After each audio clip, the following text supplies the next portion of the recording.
somehow.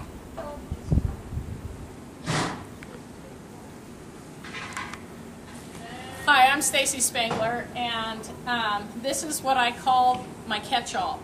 And this was designed in a sort so that I could handle wild Mustangs and or pretty wild horses that were raised typically like Mustangs. This is a portable version of a design that I've used, and I have some makeshift ones up. This is designed by Superior Barns in Red Bluff, California. And what I was looking at is something that I could move and not necessarily have it be foundational in the ground, because with the Mustangs and some of the wild horses, you have to take your tools to them instead of the horse trying to come to what you've made. And that's one big misconception people have had with the Mustangs and wild horses, that they're going to just fall into what you've got in mind, and you kind of have to throw out everything you ever thought about horse training, though it helps later down the road once they connect.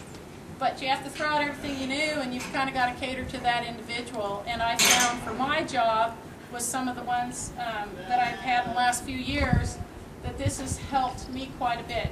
I'm sure you're all familiar with the roping and dragging if you've handled Mustangs, or if you've been around somebody that adopted a wild Mustang.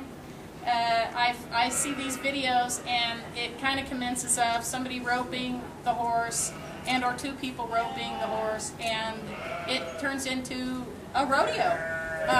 But it's not supposed to be a rodeo. We're supposed to be training on the horse, not trying to dislocate his head and neck, if you would, and that's what happens. Then the horse takes off, because most of the time man isn't strong enough to hold him, or if you've got a horse to dally to him or whatever, he'll hit a fence, flop over a fence. I've seen 1,000 things go wrong, and it interests me in people that there's two things that define craziness, if you would, or insanity, and that is repeating the same process and expecting a different outcome.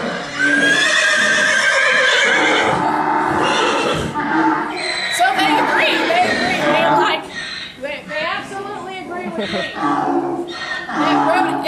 And believe me, I am a friend of rodeo, was raised rodeo. My dad rode bucking horses, and we had a lot of wild horses, and I never once watched my dad, outside of if there was something that was gathering and went wrong, ever pop the head off a horse.